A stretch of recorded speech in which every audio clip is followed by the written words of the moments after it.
తాకట్లో ఉన్న మీ బంగారాన్ని విడిపించి ఆ రోజు ఆన్లైన్ రేటుకి కొంటాం. Sharma gold company. నమస్కారం, వెల్కమ్ టు సుమన్ టీవీ. నేను గీతాంజలి. సాధారణంగా మన ఇళ్లలో చూస్తూ ఉంటాం, మన తాతలు తండ్రులు ఏ పుణ్యం చేసుకున్నారో, ఎంత చక్కటి యోగాలను అనుభవిస్తున్నామని. మరికొన్ని ఇళ్లలో చూస్తాం, ఏ పాపం చేసుకున్నామో ఎన్ని కష్టాలు వస్తున్నాయని. కుటుంబంలో మరీ ముఖ్యంగా దాంపత్యాల విషయంలో కావచ్చు, సంతానం విషయంలో కానీ, ఉద్యోగం విషయంలో, ఆర్థిక పరంగా, వ్యాపారాల విషయంలో ఏవో ఒక ఇబ్బందులు ఎదుర్కొంటూనే ఉంటారండి. మరి ముఖ్యంగా సంతానం అయితే చాలా మంది ఇప్పుడు చూస్తూనే ఉన్నాం.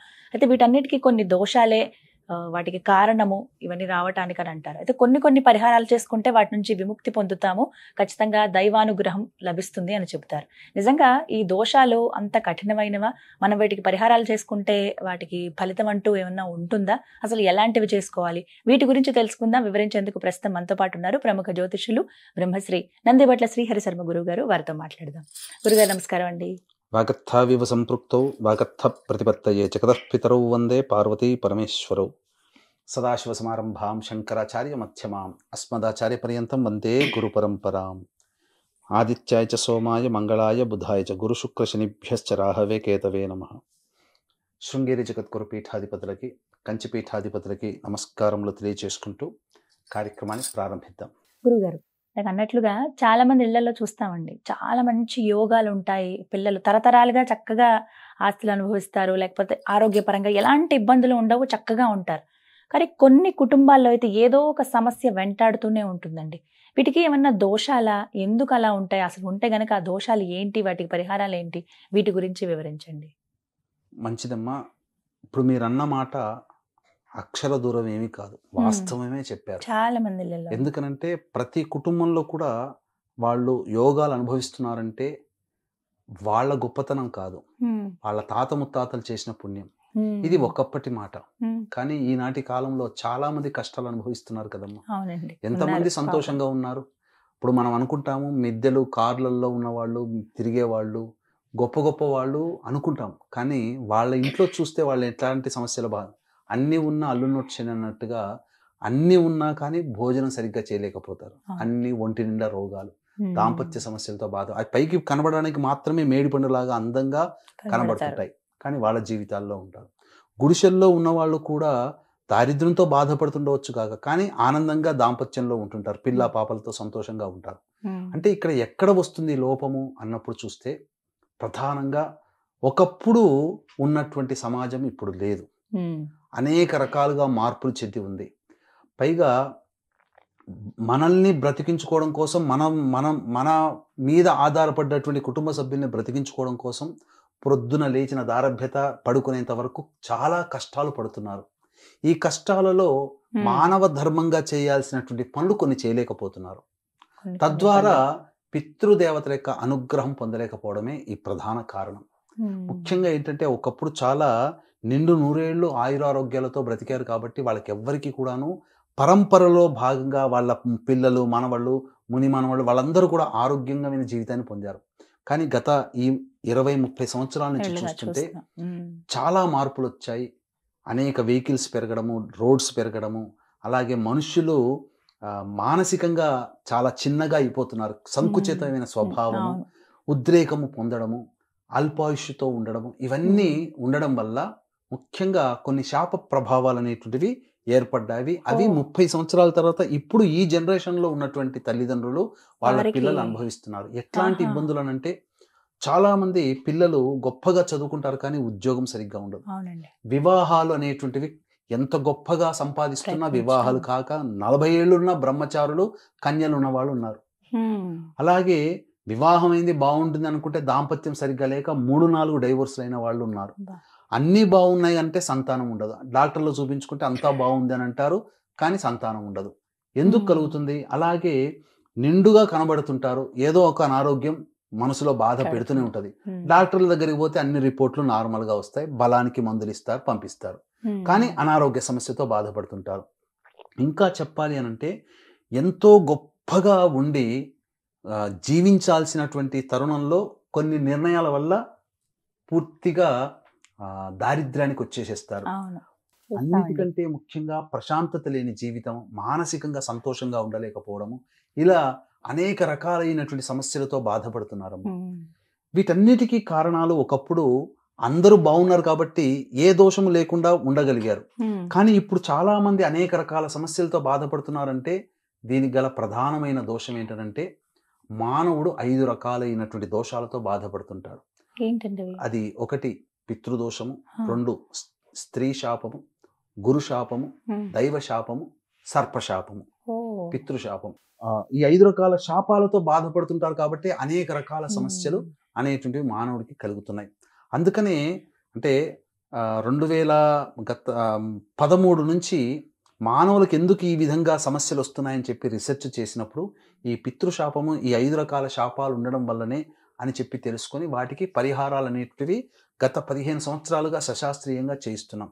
కాకపోతే ఇప్పుడున్నటువంటి సమాజంలోనమ్మ మనం గమనించుకుంటే మంచి చెడు గురించి మనం మాట్లాడుకోవాలి. కాకపోతే ప్రజల్ని మనం అవేర్నెస్ చేయాలంటే చెడు గురించి తెలుసుకోవాలి. ఈ యొక్క పితృశాపాలని ఈ 5 రకాల శాపాలని ఏ విధంగా వాళ్ళు కొంతమంది ఎన్కాస్ట్ చేసుకుంటున్నారంటే అసలు మానవుడు పుట్టుకలో భాగంగా ఉన్నటువంటిది 27 నక్షత్రాలు. ప్రతి మనిషి ఏదో ఒక నక్షత్రంలో పుడతారు. ఈ 27 నక్షత్రాల్లో 19 నక్షత్రాల్లో పుట్టిన కొన్ని లిస్టు చదువుతారు వరుస పెట్టి. ఆ 19 నక్షత్రాల్లో పుట్టిన వాళ్ళు ఖచ్చితంగా పితృశాపం అంటారు. ఇదొకటి పెద్ద మోసం ఫస్ట్ చెప్పేది.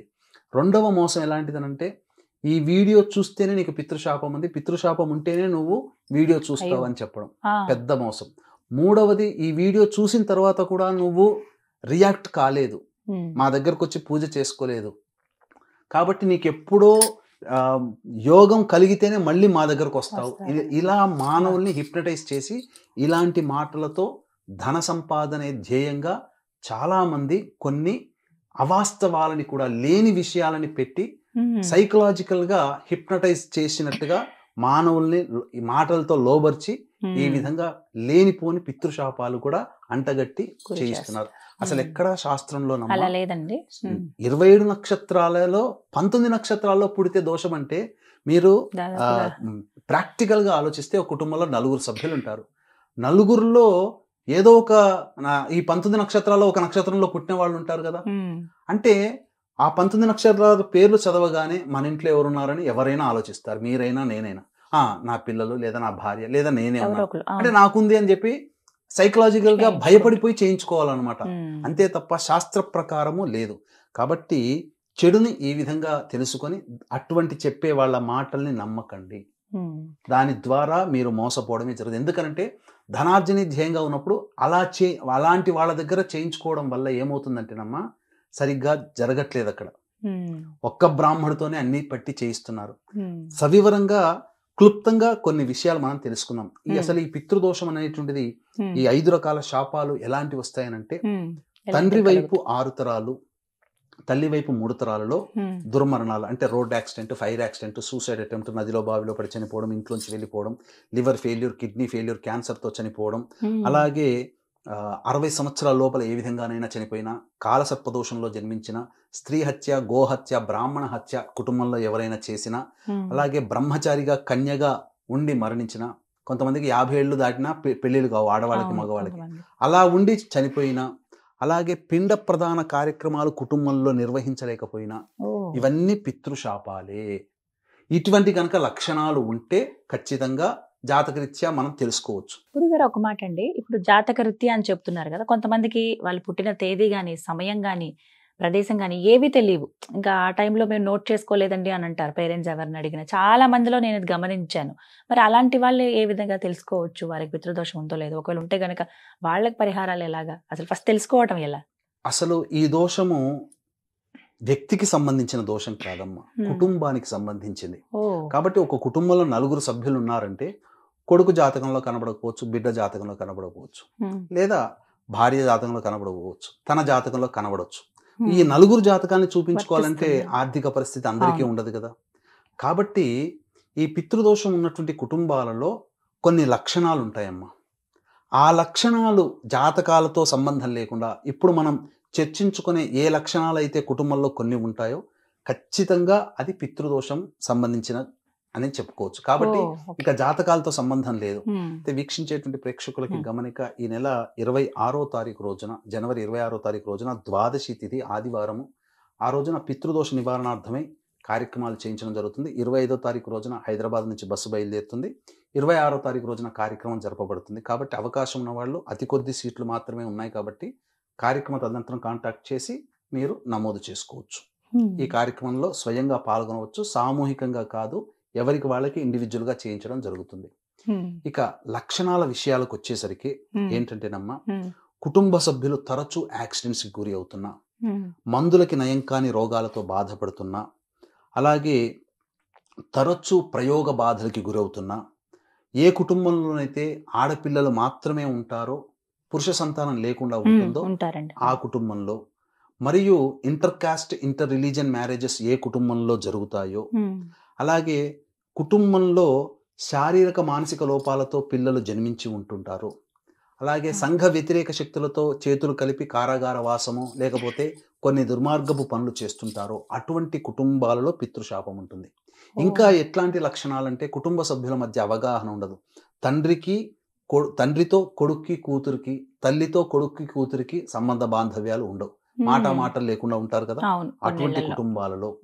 అలాగే తరచూ డైవోర్స్లు అవుతూ ఉంటుంటాయో, ఏ కుటుంబంలోనైతే పిల్లలకి పెళ్లిళ్ళు కాకుండా ఇబ్బందులు పడుతుంటారో, ఏ కుటుంబంలోనైతే సంతానం కలగకుండా ఇబ్బందులు పడుతుంటారో, ఏ కుటుంబంలో ఏ ఇంట్లోనైతే తరచూ బొద్దింకలు జిల్ల పురుగుల బెడద ఎక్కువగా ఉంటుందో, గోడలకి క్రాక్స్ వస్తూ ఉంటాయో ఎంత చక్కగా కట్టుకున్నా, అలాగే నల్లాలు ఎన్ని మార్చినా ఒక వారం బాగుంటాయి, మళ్ళీ తర్వాత బొట్టుగా నీరు కారుతూ ఉంటుందో, అలాగే కుటుంబంలోని వ్యక్తుల యొక్క చేతుల్లో తరచూ ఆహారం నేలపాలవుతున్నా, పాలు తరచూ పొంగిపోయి కింద పడిపోతూ ఉన్నా, అలాగే ఈ సంబంధించినటువంటి స్వప్నాలు, ముఖ్యంగా కుటుంబంలో ఎవరికైనా గతించినటువంటి వాళ్ళు స్వప్నంలో కలలోకి వస్తూ ఉన్నా, అలాగే పాము చుట్టుకొని సుడిగుండాల్లో మరణించినట్టు కల్లో వస్తున్నా, ఇల్లు కూలిపినట్టు కల్లో వచ్చినా, కారాగార వాసమైనట్టు కల్లో వచ్చినా ఆ కుటుంబాలలో పితృదోషం ఉంటుంది.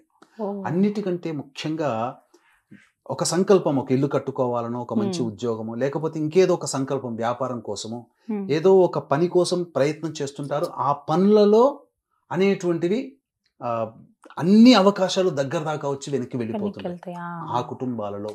అలాగే కొన్ని కుటుంబాల్లో ఒక సంవత్సరంలో తెలిసిన వాళ్ళు ఒక 10-12 కుటుంబాలు పెళ్ళి అవుతాయమ్మా.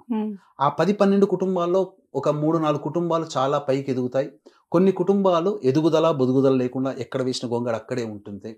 అంటే అభివృద్ధి లేని కుటుంబం, నోచుకోవడం లేకపోయిన వాళ్ళైనా ఆ కుటుంబంలో పితృదోషం ఉంటుంది. ఇంకా ఏ జన్మలో ఏ పాపం చేశానరా, ఈ సమస్యలు ఇన్ని పట్టి పీడిస్తున్నాయి, మనకేనా ఇంకా వేరే వాళ్ళకి ఎవరికైనా ఇట్లాంటిదే, అందరూ చాలా బాగున్నారు, ఎందుకు మనకే అని తరచూ బాధపడే సంఘటనలు జరుగుతున్నా ఆ కుటుంబంలో ఈ పితృదోషము మరియు చెప్పినటువంటి 5 రకాల శాప ప్రభావాలు పీడిస్తున్నట్టు లెక్క. వీటికి మరి పరిహారాలు ఏమిటి గురువుగారు? ఏం చేస్తే ఈ దోషాలన్నీ నివృత్తి అవుతాయి? ముఖ్యంగా పరిహారాలకు వచ్చేసరికి చాలా మంది చేసే తప్పేంటంటేనమ్మా, ఇవి చెప్పగానే వెతుక్కుని వెళ్ళిపోయి స్వయంగా వెళ్ళిపోతున్నారు. అక్కడ జరిగేటువంటి నష్టం ఏంటంటే, ఆర్గనైజ్ చేసే వాళ్ళు అక్కడ ఇచ్చేటువంటి గూగుల్లో కానీ ఎక్కడైనా ఇచ్చే వాళ్ళ ఫోన్ నెంబర్లు వేరు, అంటే ఆర్గనైజ్ చేస్తారు, కానీ వాళ్ళు కింద కొంతమంది బ్రాహ్మణుని పెట్టి ఈ యొక్క పూజలన్నీ వాళ్ళ ద్వారా చేయిస్తారు. అయితే ఏమవుతుంది, వాళ్ళకి టార్గెట్ ఉంటుంది కాబట్టి ఆ టార్గెట్ ప్రకారం స్పీడ్గా చేసి తూతూ మంత్రంగా చేయిస్తున్నారు. దాదాపు 3:30 నుంచి 4 గంటలు పట్టాల్సినటువంటి పూజ గంట లేదా గంటన్నరలోనే అయిపోయిస్తున్నారు. మరి ఇంతకుముందు చెప్పినట్టుగా కొన్ని నక్షత్రాల్లో పుడితే దోషము, నా వీడియో చూసావంటే దోషము, ఇట్లాంటి కొన్ని మాయమాటలు చెప్తున్నారు కదమ్మా. అటువంటి వ్యక్తులు ఏం చేస్తున్నారంటే, ఒకే బ్రాహ్మడి దగ్గర కాకుండా 4-5 బ్రాహ్మణులకి పంపించి చేస్తున్నారు. ఒకరు చేసిన విధానంగా ఇంకొకరు చేయించరు. దీంట్లో ఉన్నటువంటి పెద్ద ప్రాబ్లం ఏంటంటే, ఒక బ్రాహ్మడు చేయించిన విధానంగా ఇంకొక బ్రాహ్మడు చేయించరు. అభిషేకము, ఇప్పుడు ఒక స్కూల్లో టీచింగ్ చేస్తారు, ఒక టీచర్ చెప్పినట్టుగా ఫిజిక్స్ కానీ మ్యాథ్స్ కానీ ఇంకో స్కూల్లో టీచర్ చెప్తారా? చెప్పరు. కాబట్టి ఎవరు మంచో వాళ్ళ దగ్గరికి. అందుకనే ఇక్కడ ఏమైపోతుందనంటే, వాళ్ళదే తప్పు కాదు అక్కడ, ఎందుకంటే టకటక స్పీడ్గా చేస్తారు. ఎందుకు చేస్తారంటే, చాలా మంది డైరెక్ట్గా వెళ్ళిపోతుంటారు కదమ్మా. ఆ వెళ్ళిపోయిన క్రమంలో ఏం జరుగుతుందంటే, మనకు అన్నీ తెలుసు కదా అని అంటారు, అక్కడ పోయేసరికి తడబడుతుంటారు. తద్వారా వీళ్ళు తడబడుతున్నారని చెప్పి వాళ్ళకి చేయించే వాళ్ళకి అడ్వాంటేజ్ అయిపోయి పురాణోక్తంగా చేయిస్తున్నారు. యజ్ఞోపవీతం ఉన్నటువంటి వాళ్ళకి ఒక రకంగా, యజ్ఞోపవీతం లేని ఇతరులకి ఇంకొక రకంగా చేయిస్తున్నారు. అక్కడ మోసపోతున్నారు. అందుకనే సశాస్త్రీయమైనటువంటి విధానాన్ని అనుసరించుకుంటే ఈ శాప నివృత్తి అవుతుంది. జీవితంలో ఒక్కసారి చేసుకునేటువంటిది కదమ్మా. కాబట్టే 2013 నుంచి సశాస్త్రీయంగా మన పీఠం ఆధ్వర్యంలో నిర్వహిస్తున్నారు కదండి. చక్కగా చేయిస్తున్నాం. అసలు ఈ యొక్క పరిహారంలో ఏంటంటే ముందుగా గణపతి పూజ. గణపతి పూజలో భాగంగా సంకల్పం, మరణించిన వాళ్ళకి ఉత్తమ జన్మ కలగాలని సంకల్పం, మరియు మన కోరికలు ఆ పితృదేవతల ద్వారా నెరవేరాలని ఒక సంకల్పం. ఇంకొకటి 2 సంకల్పాలు ఆ గణపతి పూజలో భాగంగా చెప్పుకొని తదనంతరం ఈ యొక్క కలశ ఆరాధన, బ్రహ్మ, విష్ణు, రుద్రుడు, పితృదేవతలు, సవిత్రుడు, అలాగే ఈ సంబంధించినటువంటి యముడు, వీళ్ళందరినీ కలశంలో ఆవాహన చేసి తదనంతరం గతించినటువంటి తండ్రి వైపు 6 తరాలు, తల్లి వైపు 3 తరాల్లో దుర్మరణం పాలైనటువంటి వ్యక్తుల యొక్క పేర్లతో ఆ నారికేళంలో ఆవాహన చేయడం, తదనంతరం తర్పణాది కార్యక్రమాలు, తదనంతరం త్రిపిండి చేయించడం, త్రిపిండి శ్రాద్ధం, తదనంతరం ఈ 5 రకాల శాపాల నివృత్తికి 5 రకాల హోమాలు. ఈ హోమాలలో తిల హోమాలు. మళ్ళీ ఇక్కడ ఏం చేస్తారంటే ఇంతకుముందు చెప్పినట్టుగా మాయమాటలు చెప్పి తీసుకుపోతున్నారన్నాను కదమ్మా. వాళ్ళు చేసేది ఏంటంటే ఒక బ్రాహ్మడితోనే హోమం చేస్తున్నారు. కాబట్టి ఆ బ్రాహ్మడు ప్రతి ప్రాయశ్చిత్తానికి హోమానికి 10 సంఖ్యలోనే చేస్తున్నాడు. మన దగ్గర అట్లా ఉండదు. బ్రాహ్మణుని 3 బ్రాహ్మణి మనం అలాట్ చేస్తాం ఆ హోమం దగ్గర. పైగా సూక్త పారాయణం చేయాలి ఇక్కడ. ఆ మాయమాటలు చెప్పి తీసుకుపోయే వాళ్ళు సూక్త పారాయణ అంటే బ్రాహ్మణులందరినీ వరుసగా కూర్చోబెట్టి సూక్త పారాయణం చేయించారు. ఇలాంటి మోసాలు జరుగుతున్నాయి. కానీ తెలియక చాలా మంది వెళ్ళడము, తద్వారా నష్టపోవడం తప్ప ఏమీ లేదు. కాబట్టి ఇక్కడ గోకర్ణంలో జరుగుతుంది, అలాగే ఇంకా ఇతరత్ర నదీ తీరంలో తారీఖులను ఇలాగే ఉంటుందా, ఎప్పుడైనా ఉంటాయి? ప్రతి నెల మారుతూ ఉంటుందమ్మా. ప్రతి నెల ఒక పుణ్యతిథి రోజున మనం చేయించడం జరుగుతుంది. కాబట్టి సశాస్త్రీయంగా 3.5-4 గంటలు పట్టేటువంటి పూజ చక్కగా చేయించుకుంటే మంచిగా ఆ పరిహారం ద్వారా ఎంతో మందికి మేలు కలిగిన వాళ్ళు ఉన్నారు, సంతానం పొందిన వాళ్ళు ఉన్నారు, విడిపోయే దంపతులు కలిసిన వాళ్ళు ఉన్నారు, వివాహాలైన వాళ్ళు ఉన్నారు, ఆస్తుల రిజిస్ట్రేషన్లు కూడా ఆగిపోయిన వాళ్ళు స్వయంగా రిజిస్ట్రేషన్ అయిన వాళ్ళు ఉన్నారు, విదేశాల్లో ఉన్న వాళ్ళకి H1B వీసా వచ్చి ఉద్యోగం లేని వాళ్ళకి ఉద్యోగాలు వచ్చిన వాళ్ళు ఉన్నారు. కాబట్టి అనేక రకాలుగా సంతృప్తికరమైనటువంటి పరిహారాల ద్వారా సంతృప్తికరంగా ఫలితాలు పొందిన వాళ్ళు ఉన్నారు. కాకపోతే న్యాయ మార్గముగా నిజాయితీగా చేయించే వాళ్ళ దగ్గర అయితే ఇటువంటి ఫలితాలను ఆశించవచ్చు. మాయమాటలు చెప్పి లేనిపోని శాస్త్రంలో లేనిపోని విషయాల్ని చెప్పి మనుషుల్ని హిప్నటైజ్ చేసి ఆకర్షించి ధనార్జన ధ్యేయంగా ఇటువంటి ఉన్న వాళ్ళకి మాత్రం అక్కడ వాళ్ళకి ఆ పరిహారాలు జరగవమ్మా. ఈ విధంగా పీఠం ఆధ్వర్యంలో అయితే జరుగుతున్నాయి. తేదీలు చూసుకుని దాన్ని బట్టి ముందుగానే గోత్రనామాలు నమోదు చేయించుకోవాలి కదా గురువు గారు? అవునమ్మా. చాలా చక్కగా వివరించారండి. ధన్యవాదాలు. సర్వం శ్రీ ఉమామహేశ్వర పరబ్రహ్మార్పణమస్తు.